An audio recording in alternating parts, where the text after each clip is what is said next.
मुग्धा और उसकी सास के बीच पूरा समय सास के किसी ना किसी काम को लेकर मतभेद चलते ही रहते हैं। बहू, ओ बहू, जरा चाय बना दे। मुग्धा चाय लेकर आती है। ये लीजिए, और कुछ चाहिए? अरे नहीं, बस चाय पीने का मन था। जाओ, तुम दूसरा काम करो। चाय पीने के थोड़ी देर बाद सास दोबारा मुग्धा को आवाज लगाती है।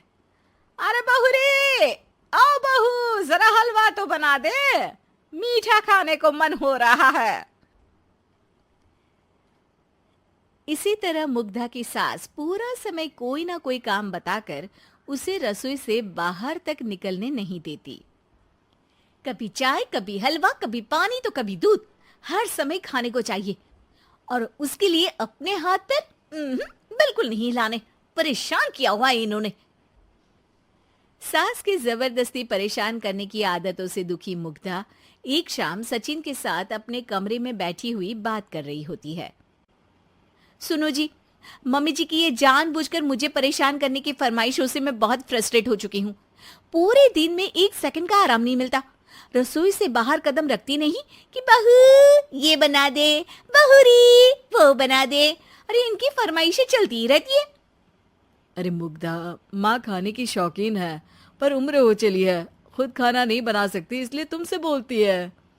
अरे तो शौक भी उम्र देख कर रखने चाहिए ना।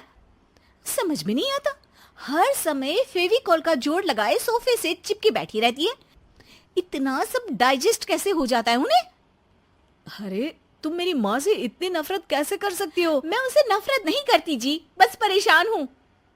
जहाँ मुग्धा अपने पति से ये सब बोल रही होती है, उसकी सास भी कमरे के बाहर दरवाजे से कान लगाए सारी बातें सुन रही होती है और अगली दोपहर रसोई में मुग्धा के पास जाती है।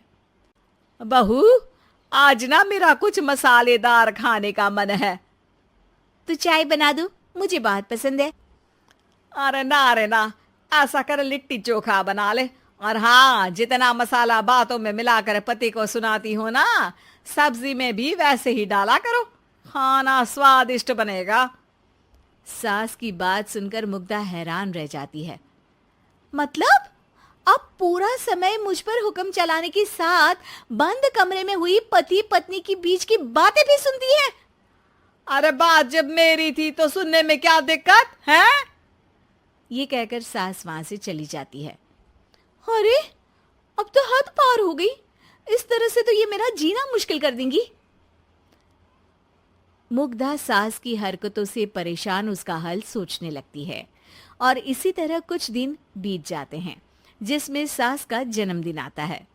मुग्धा बहुत खुशी के साथ अपनी सास को एंड्रॉइड मोबाइल गिफ्ट करती है। मम्मी, आपको सबसे बात करने के लिए बहुत दिक्कत होती है ना, कभी सचिन तो कभी मुझे बोलना पड़ता है, पर इस मोबाइल से आपको कोई दिक्कत नहीं होगी। एक जगह बैठे बैठे बहुत कुछ कर सकती हैं अब आप। मोबाइल देख सासू माँ खुश हो जाती है, पर उसे इस्तेमाल करना तो आता नहीं, इसलिए साइड में रख देती है। जिसे देख मुग्धा घर का सारा काम छोड़ मोबाइल सेट कर सास को इस्तेमाल करना सिखाने लगती है, जिसके बाद अब सास पूरा समय मोबाइल में ही लगी रहती है। हाय, जब से मम्मी को मोबाइल मिला है मेरी लाइफ में कितनी शांति आई है। अच्छा है, इसी तरह बिजी रहे तो मैं भी सुकून की जिंदगी जी पाऊंगी। अब मुग्धा जब मन करे काम करना, जैसा चाहे वैसा खाना बनाकर खाना, पूरा समय रिलैक्स और खुश रहने लगती है। क्या बात है, आजकल तुम बहुत चहक रही हो। अरे मम्मी जी से छुटकारा जो मिला है, अब ना फरमाइशें ना छुप छुप कर बातें सुनना। अच्छा, तो मोबाइल गिफ्ट करने की ये स्कीम थी। इसी तरह दिन बीतते हैं और अब मोबाइल पर लगी सास फरमाइशों की जगह सवालों के लिए बहू को आवाजें लगाना शुरू कर देती है। अरे बहू सुन तो, देख जरा किसी का फोन क्यों नहीं मिल रहा?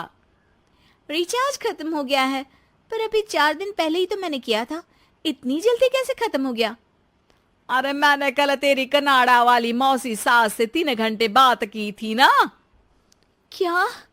इतना महंगा तो मोबाइल भी नहीं आया जितना महंगा इसका रिचार्ज पड़ रहा है। इसके बाद तो जैसे मुग्धा के दिन के 24 घंटे में से 20 घंटे सास के पास उनके मोबाइल रिलेटेड प्रॉब्लम सॉल्व करने की ड्यूटी ही बन जाती है। अरे मुग्धा, ये मोबाइल में अचानक तेरी मौसी सास की शक्ल क्यों दिखने लगी? और ये तो हिल भी रही है। मम्मी, ये गूगल डुओ का वीडियो कॉल है। इसमें आप बात करने के साथ एक दूसरे की शक्ल भी देख सकती हो। अच्छा, ये तूने मुझे पहले क्यों नहीं बताया? अब बताने के लिए पहले नहीं बताया। इसी बीच सचिन भी वहां आ जाता है और सास अपनी वीडियो कॉल में बिजी हो जाती है। क्यों, सास बहू में क्या गपशप चल रही है? इसे गपशप नहीं, दिमाग का दही होना बोलते हैं। पर तुम तो मम्मी को मोबाइल देकर बहुत खुश थी, फिर क्या हुआ? हाँ, उसका सुकून भी कुछ ही दिन मिला। अब घर के टंटे खत्म हुए तो मोबाइल की टिंग टिंग शुरू हो गई। देखो भाई, कुछ पाने के लिए कुछ खोना तो पड़ता है। आखिर तुमने मोबाइल अपने फायदे के लिए ही तो दिया है, तो फिर सवालों के जवाब भी देने पड़ेंगे, क्योंकि जब तक उनके हाथ में ये फुंथरू रहेगा, तुम्हारी लाइफ में प्राइवेसी और सुकून रहेंगे। कहने का मतलब है अगर इससे प्यार बढ़े तो दाग अच्छे हैं। अरे मुझे पहले दिन से ही पता है मोबाइल किस मकसद से दिया गया है। भूलो मत, पहले मैं बातें ही सुनती थी। सास की ये बात सुनकर मुग्धा शॉक में और सचिन हंसता रह जाता है।